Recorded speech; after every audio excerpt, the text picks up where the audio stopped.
Bonjour, bienvenue dans la série sur les vecteurs. Alors, nous continuons sur les espaces ponctuels, et soit Hn un espace ponctuel pré-euclidien, et M, deux points de cet espace, par définition, la norme du vecteur mm' s'appellera la distance entre les deux points M et M', c'est-à-dire distance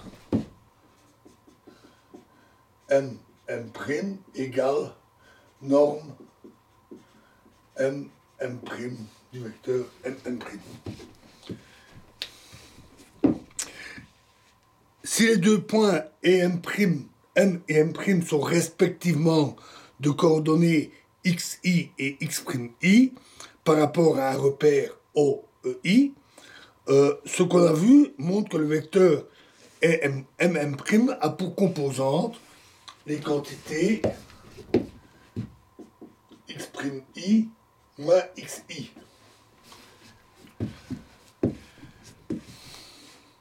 Le carré de la distance est donc donné par distance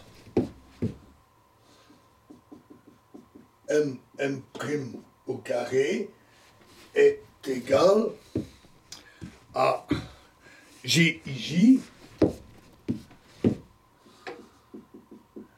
fois x'I moins xi fois x'J moins xj.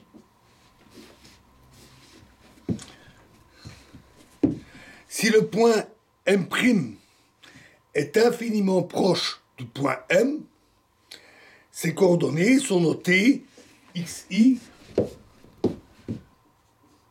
plus dxi, différentiel de coordonnées, différentiel de réel.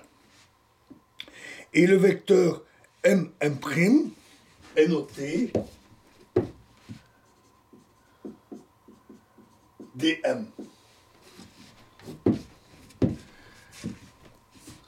Et celui-ci a pour composante les quantités dxi.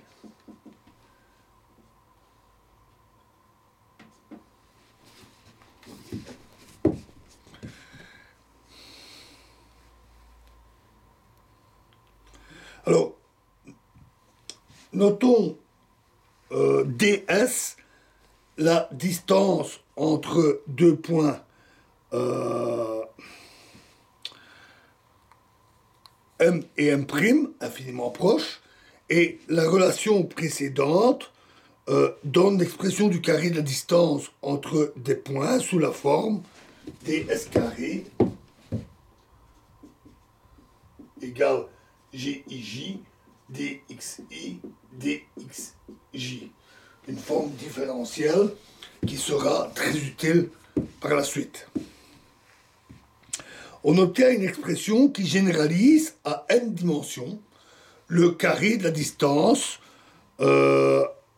élémentaire par rapport à un repère cartésien dans l'espace géométrique. Oui, pardon, j'ai oublié de dire que si l'espace ponctuel est euclidien et les vecteurs de base EI orthonormés, alors GIJ égale delta IJ dans ce cas-là. Et donc dans ce cas-là, ds carré c'est dxi fois dx, c'est dxi carré.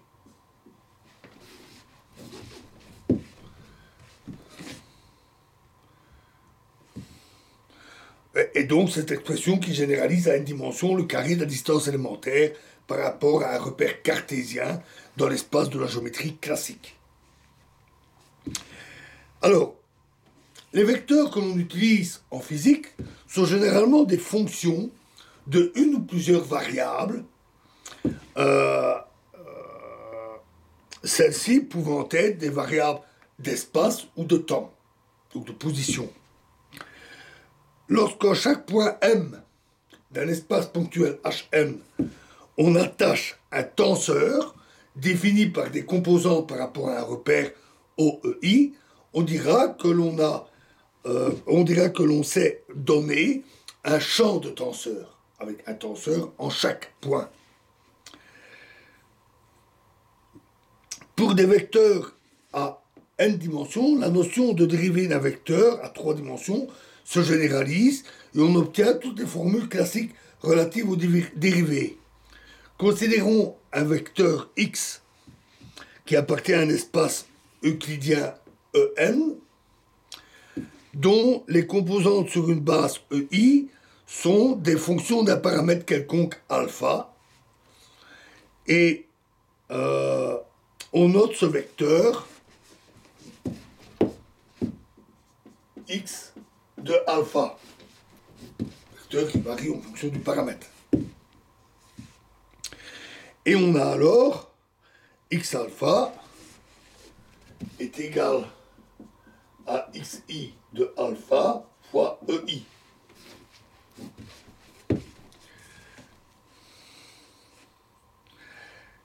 Par définition, la dérivée d'un vecteur x est un vecteur que l'on va noter x' alpha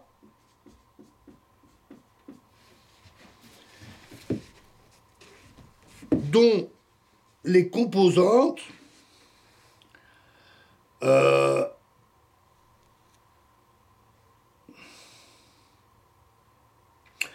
sont, donc par définition, les dérivées par rapport au paramètre alpha des fonctions xi alpha. C'est-à-dire que x' alpha est égal à dxi alpha par rapport à alpha ei.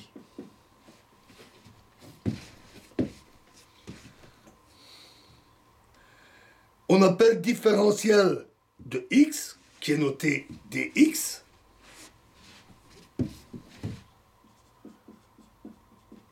et qui est telle qu'elle est donnée par les dérivées fois d alpha. Où d alpha est la différentielle du paramètre alpha, évidemment. La dérivée d'un vecteur peut donc être notée x' alpha égale dx alpha sur d alpha.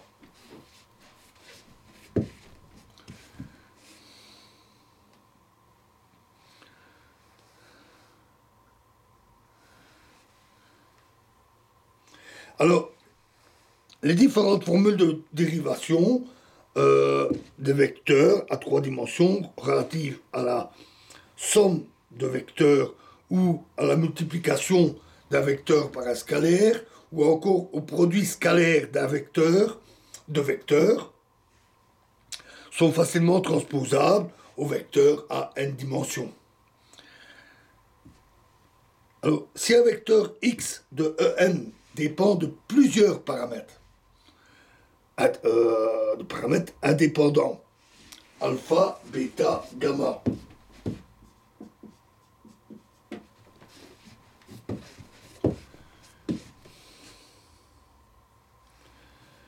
alors on définit la dérivée partielle du vecteur x alpha bêta gamma par rapport à la variation de alpha, par exemple, comme étant un vecteur noté dx sur d alpha.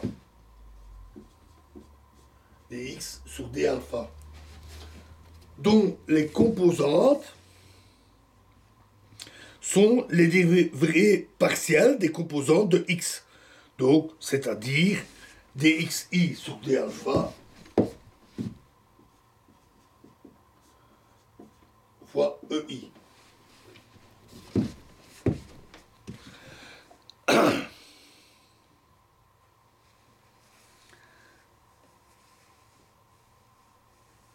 La différentielle du vecteur x alpha bêta gamma s'écrit dx égale dx sur d alpha plus dx sur d bêta plus dx sur d gamma. le différentiel et les dérivées partielles tout à fait habituelles. Considérons à présent un espace vectoriel En qui est associé à un espace ponctuel. Un espace ponctuel Hn. Et dans un repère OEI, tout point M de Hn est associé à un vecteur X de En. Tel que ce vecteur X est égal à OM. Si le vecteur X dépend d'un paramètre alpha et admet une dérivée X' de alpha, il en est de même alors de OM, puisqu'il est identique. Montrons que le vecteur dérivé X' alpha ne dépend pas du point d'origine O, mais seulement du point M qui est considéré. En effet,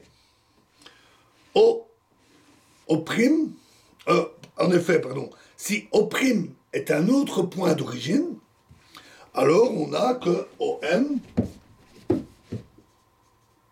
égale O' plus O'M, et puisque le vecteur O' est fixe, il ne dépend pas de alpha, alors on a que DO' sur D alpha égale 0.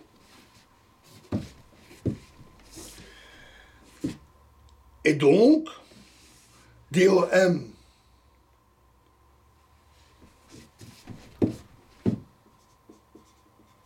sur D alpha est égal, puisque celui-là donne 0, à DO'M sur D alpha, dans tous les cas égal à X' alpha.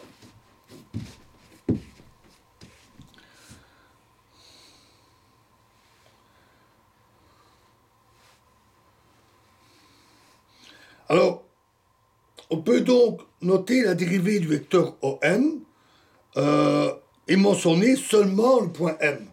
Et on écrira que X' alpha est égal à dm sur D alpha, indépendamment du point d'origine.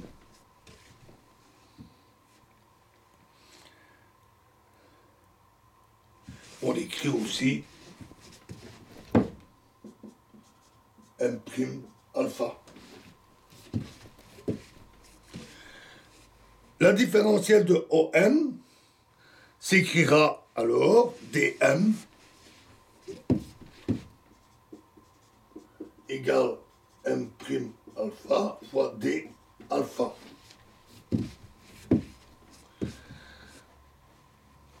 Enfin, si un point M de Hn est associé par rapport à un repère OI à une variable X alpha, à un vecteur, X de alpha, bêta, gamma, plusieurs paramètres, qui est égal à M, les dérivées partielles ne dépendent que du point M pour exactement les mêmes raisons, et on écrira par exemple dm